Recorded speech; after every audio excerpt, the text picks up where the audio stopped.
आपने कभी सुना है 14 लोक? ये कोई कहानी नहीं बल्कि एक गहरा आध्यात्मिक रहस्य है। हमारे ब्रह्मांड में कुल 14 लोक माने गए हैं, 7 ऊपर और 7 नीचे।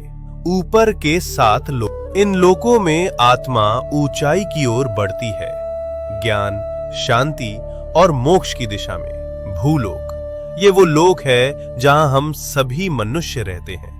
इसे मृत्युलोक भी कहा जाता है क्योंकि यहाँ जन्म और मृत्यु का चक्र चलता रहता है। भूवरलोक, ये लोक भूलोक और स्वर्गलोक के बीच स्थित है। ये ऊर्जा रूपों का क्षेत्र है जो भौतिक और दिव्य लोकों को जोड़ता है। स्वर्गलोक, देवताओं का लोक, जहां इंद्र और अन्य देवता निवास करते हैं। अच्छे कर्म करने वालों को मृत्यु के बाद इसी लोक में स्थान मिलता है, जहां सुख, संपत्ति और आनंद की अनुभूति होती है।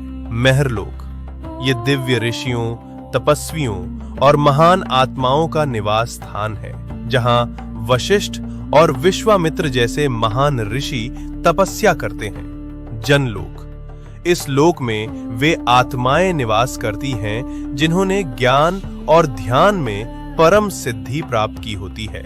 यहाँ के वासी ब्रह्मा जी की लीलाओं में लीन रहते हैं। तपलोक, अत्यंत शक्तिशाली तपस्वियों का स्थान, जो शरीर से परे केवल चेतना में स्थित होते हैं। ब्रह्मलोक, यह अंतिम लक्ष्य है, जहां केवल सत्य है, मोक्ष है और ईश्वर का साक्षात्कार होता है। इन ऊर्ध्व लोकों में आत्मा का जाना मतलब है धीरे धीरे शुद्ध और जागरूक होना। अब बात करते हैं नीचे के 7 लोकों की। यहाँ भोग, मोह और भ्रम ज्यादा होता है। अतल लोक, राक्षसों और मायावी शक्तियों का घर। वितल लोक, जहाँ कामनाएं और भोग हावी रहते हैं। सुतल लोक, राजा बलि का लोक। वे दानवीर थे, लेकिन उनमें अहंकार भी था। रसातल लोक, जहाँ भ्रम, लालच और अज्ञान का घना अंधेरा है। तालातल लोक, छल, धोखा और झूठ से भरा हुआ लोक।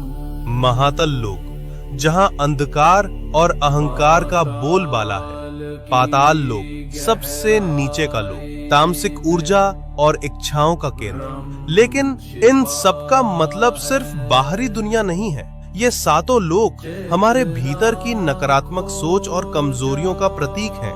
तो जब हम सच्चाई, भक्ति और सेवा में लगते हैं, हम ऊपर के लोकों से जुड़ते हैं, और जब हम लालच, मोह और गुस्से में फंसते हैं, हम नीचे गिरते हैं। सोच बदलो, लोक बदल जाए।